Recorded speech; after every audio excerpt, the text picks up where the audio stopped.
Hey guys, Tim here, Holly behind the camera. Hello. As always, and we paper prototyping again. Paper. And we had a lot of fun with the Chess the Gathering paper prototype, and we have another idea that we call Scavenger. That's kind of an odd mashup itself. And I wasn't going to make a paper prototype out of it, but as I kind of looked into some of the mechanics, it felt like, hey, maybe we can see if the game, some of the core mechanics are fun if we paper prototype it. But first, I think we'll use this video to kind of give you a gist of the low level, like what in the heck is Scavenger. So let me bring you over here and show you my first drawing of Scavenger. And as you can see, there's a spaceship. And the idea is that you're a scavenger and you're looking for money because you owe some people a lot of money, and you basically drive around or fly around in space and find derelict spaceships or old temples and stuff like that, dock, and then you send out remote control drones into all of these rooms to try to find loot, tech, artifacts, stuff like that, because you don't want to walk out there because there might be bad things waiting. And so basically you're controlling, I don't really know how many drones, but for this playthrough we had about 12 of them or something like that, that you're controlling as you maneuver through this area.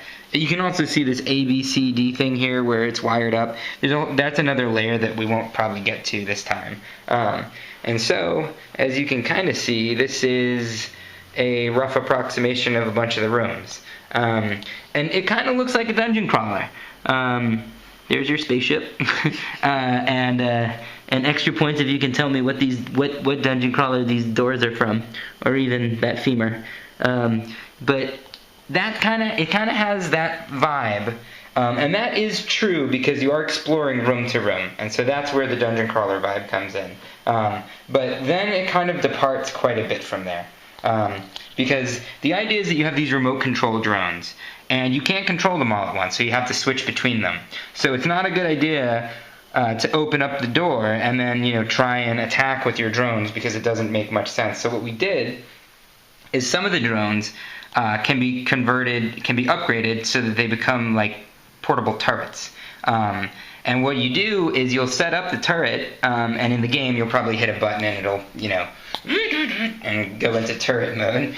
And so it becomes like this tower defense game where you basically set them up. They might have different radiuses and different firing rates and stuff like that. And you want to make sure that none of the bad guys get into your spaceship because you're in there. And screw that. So it becomes like this rolling tower defense, I think Holly called it, where you're going to set up all of your drones and then open the door, and then things will pour through or whatever, and then you'll go and explore some more and do some other things that we'll talk about later. But then you'll set up again, and now you'll have two rooms, so you'll set up a line of defense in this room and in this room, and obviously you have a pinch point in between, so that you can make sure that they don't get back here.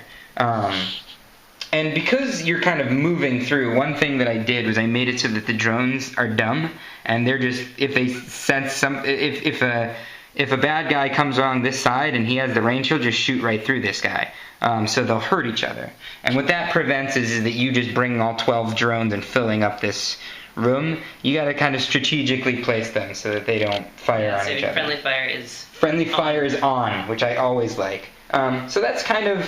And I like that element of it because it prevents, some things that we don't want, which is you just stacking them all and stuff like that. We end up playing it much more like a tower defense game that way rather than like a dungeon crawler. Because in a dungeon crawler we would stack everybody at this door, we'd rush in, stuff like that. But because you're independently controlling them and you wouldn't be able to jump back and forth between them and do that unless I made it turn-based, which this paper prototype is.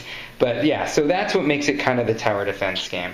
And from there is another layer that's on top of that I'll probably talk about in another video. Is there anything I'm missing in just the kind of gist of it?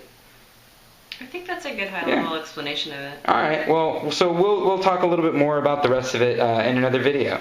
I just wanted to give you guys a quick idea of the high-level concepts of Scavenger. I'll see you next time. Bye!